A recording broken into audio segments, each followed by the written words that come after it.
hayop. May kumukontrol. Kinukontrol ni Justin yung katawan na to. Hindi pwede. Hindi maaari. Akin ang katawan na to. Uy, may dawat. May nakita natin doon. Bre. Kumusta si Kulungo dito? Ha? Good sira? Mana naman sila nga. Ito ka nga, ikaw rin siya dito. Oo. Sita rin ka balik sino ba? Ha? Sita rin ka balik. Murag man mo sa kuha. Noy. Wala. Bantayan na ka na ko ba? Nga naman. Nay Banglan nga, bantayan ng commander. nay nakasulod dito wala. Dre, bigyan ng gusto niya ta. Kaya ito, commander. Sita rin ito ron. Kumusta dito sa kuhan? Okay na kayo. Yung sa ingo ni Commander Kulungo dito. Talaga na, namin na ako. Pero daw, tandaan na daw ka. Oo. Kasi Kasi gusto mong kang pagkahis yung kwan. kay magpagahi ako kay need pa na ako pila ka days.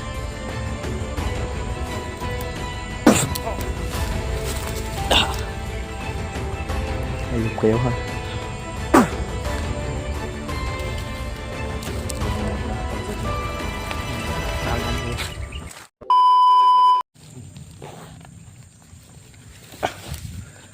May nag-uusap sa iba pa tol. May nag-uusap sa ibang bahagi tol. Huwag tayong kumpiyansa. Kasi parang nahalata tayo tol. Kasi may narinig akong usapan tol na huhulihin daw sa isa sa mga commander kasi traitor. Iwan ko lang kung sinong commander yan tol. Baka ako yung tinatukoy nila. Ang sabi pa nila tol na pinamanmanan daw ako. Pamamanmanan daw yung bawat kilos ko. Kasi parang kakaiba na daw. Lalaban pa rin tayo tol. Kahit nasa peligro tayo yung buhay natin. Yan na naman tol. Pasensya po tol sa kalagayan ko ngayon ha.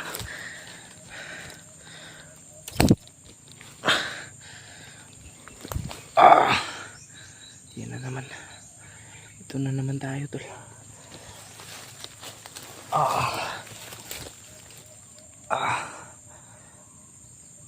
Aray ko.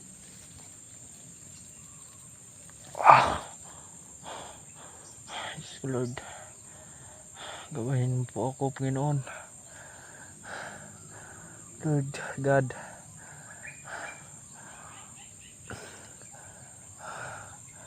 Tulungan niyo po yung katawan ko na makarekap.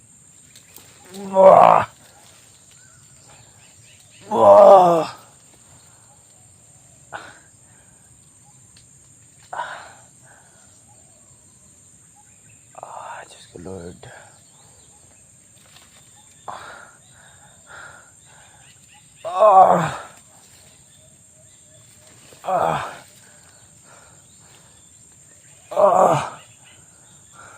Hirap na hirap tayo tol.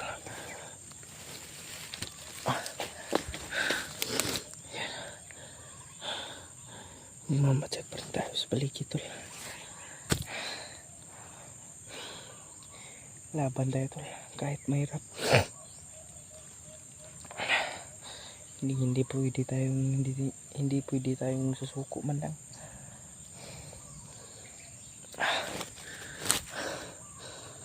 Diyos ko Lord.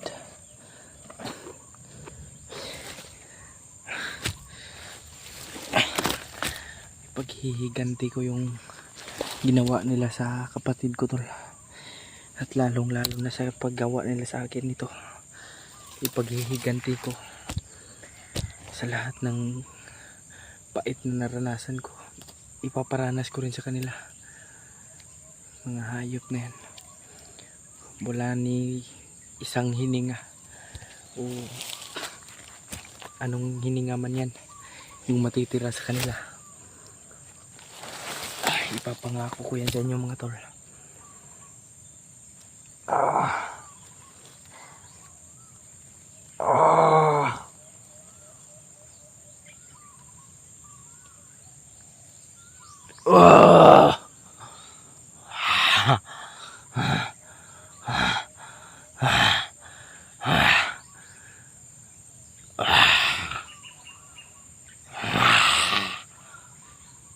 Sana mo. Mga hayop. May kumukontrol. Kinukontrol ni Justin yung katawan na to. Hindi pwede. Hindi maaari. Akin ang katawan na to.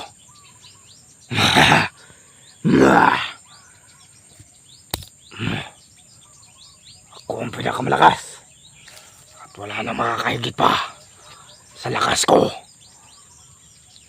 Lalong-lalo na hindi ko pagbibigyan ni sino man ang lalabag sa gusto kong mangyari. Murag hanap-hanap. Trapuhan na to. Na akong mga tauhan daw.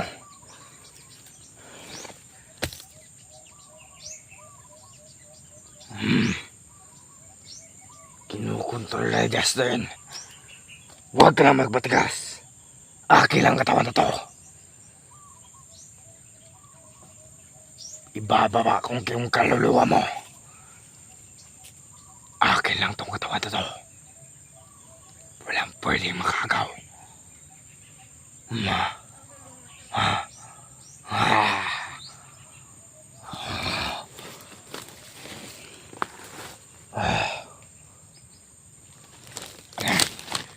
Sama na.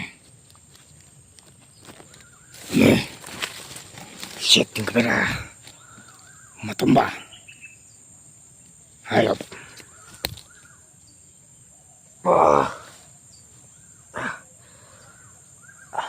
Yan tol. Pumasok na naman yung kumukontrol sa atin. Oh. May mga tauhan dyan. Oh.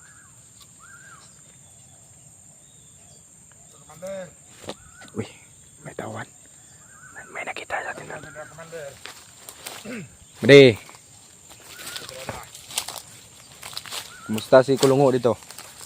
Okay naman. Ha? Okay ra. Good sira? Kabalo naman sila nga. Gusto ka nga ikaw rin siya dre. Oo. Sita raw kanila mo ba? Ha? Sita raw kanila. Murag man mo sa kuha? Loy. Wala. Bantayan na ka na ko ba? Nga naman. Nay Banglan nga bantayan ng komander. nay nakasolo dito wala. Wala lang. Dre kay mong istorya ta. May ato komander. Sita na ito ron. Kumusta dito sa kuan? Okay na kayo. Unsa ingon ni Commander Kulungo dito? Wala na ka. Anak siya nga okay na daw. Tagdan na daw ka. Aw. Basig Basi gusto mong kang pag-ahi si mong kwan ba? ano kay magpagahi ako kay need pa na kog mga pila ka days.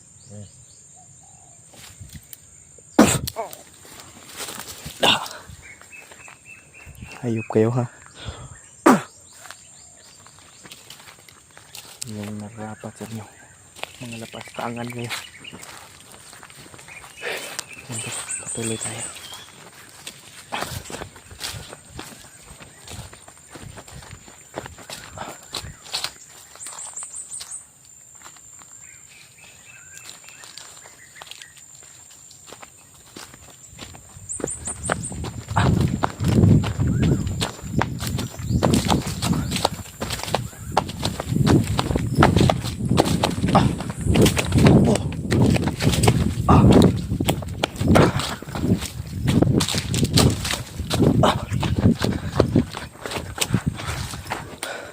May mga tauhan pa tol.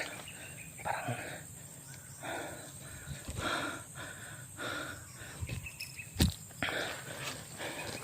may mga natauhan na nakasunod sa atin. Dahil bansa. Malapit nang mag-alas 5. Yun o. Relax muna tayo. Diyos ko Lord. Huwag muna natin pipilitin na patayin silang lahat. Kasi baka matunugan tayo. Hindi po pwedeng may makaalam sa sikreto ko. Mas mabuti nga kung may nakausap akong bandido tol na sinabi niya kayong kahapon. Hindi ko lang nakakuna ng video tol kasi nagmamadali ako kasi parang na ano ako naiilang ako sa kanya. At nahalata niya yung galaw ko tol. Sabi niya kung gusto ko daw magbago, kung gusto ko daw umanib o magtulungan kami na sa pagtakas ko itong bundok na to, tutulungan niya daw ako. Pero hindi basta-basta makakalabas kami ng buhay dito. Kailangan talaga na si Kuya P. Kung bababa man ako, hindi pwedeng maiiwan si Kuya P dito kasi siya ang mapapahamak. Nakakasiguro ako. Kaya mas minabuti nating dahan-dahan nating desisyonan o pagplanuhan yung mga gagawin nating paglakad. Ay, thank you Lord. Hindi niyo po ako pinahamak no sa lahat ng mga pagsubok na dumating. Relax muna tayo tol kasi kaunting galaw ko, yung labag sa loob na galaw ko, parang pinapasok ng demonyo yung katawan ko. Kaya huwag tayong masyadong gagalaw-galaw. Kasi pag sinabi ng utak ko tol na ganito gagawin, dapat talaga ganyan yung magagawa natin. Kasi pag yung presado yung paggalaw ko, parang gan yung kahinaan ko, yun yung may ano dyan tol pag-aaralan natin yung kahinaan, yung sumasapit ng katawan ko tol. Kasi pag presado talaga yung galaw ko tol, kung alam niyang yung gagalaw ako ng hindi yung talagang labag sa loob ko ba, control na control talaga, alam na alam niya yung takbo ng utak ko. Hayop na nilalang to. Yan, pag sinabi ng ano, hindi basta-basta talaga tol. Kasi pag gagawin ko talaga ng utak ko tol. Hindi ko talaga mapipigilan tol.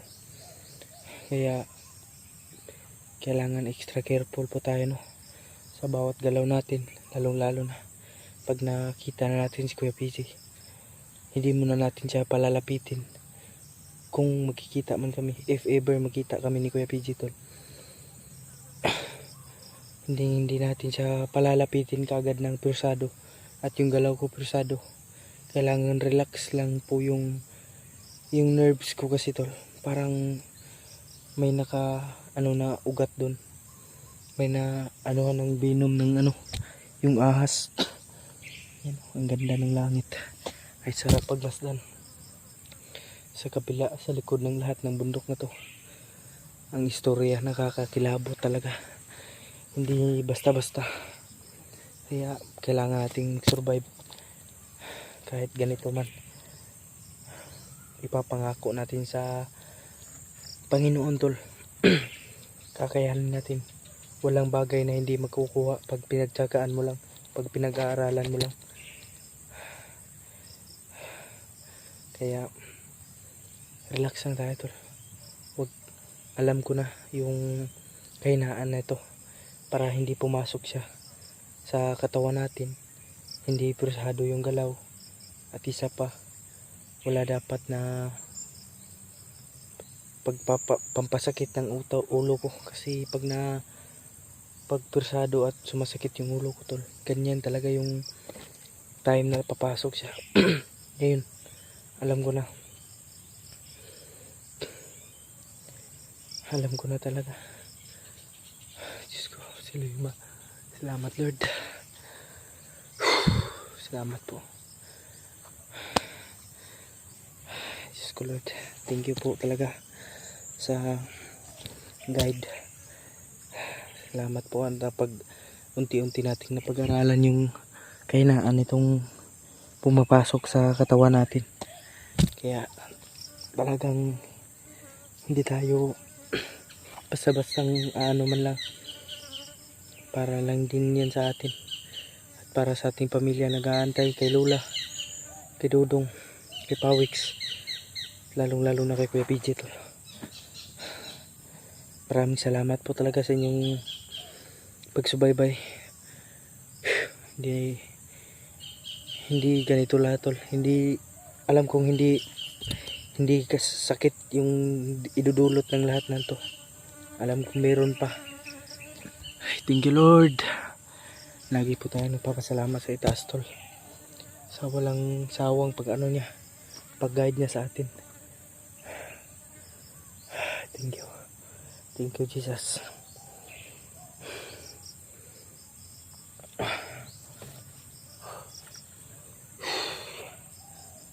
Patuloy tayo tol kasi alas 5 na. Yan, malapit na. 4:45 na. Kailangan natin magmadali na makatago.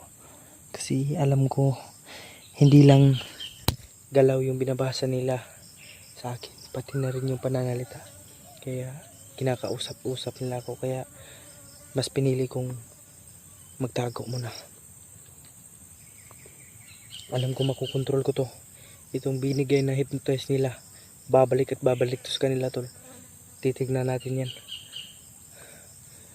Papatayin ko si Commander Kulungo, si Robin Kulungo. Papangako ko yan sa inyo tol. Kung hindi man siya ang mapapatay, uubusin ko yung tauhan niya. Mark my word. Let's go. Patuloy tayo.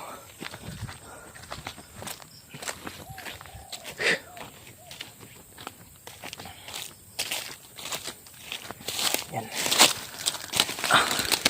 Aray ko. Something galaw tol, hinihingal tayo. May something talaga. Diyos ko.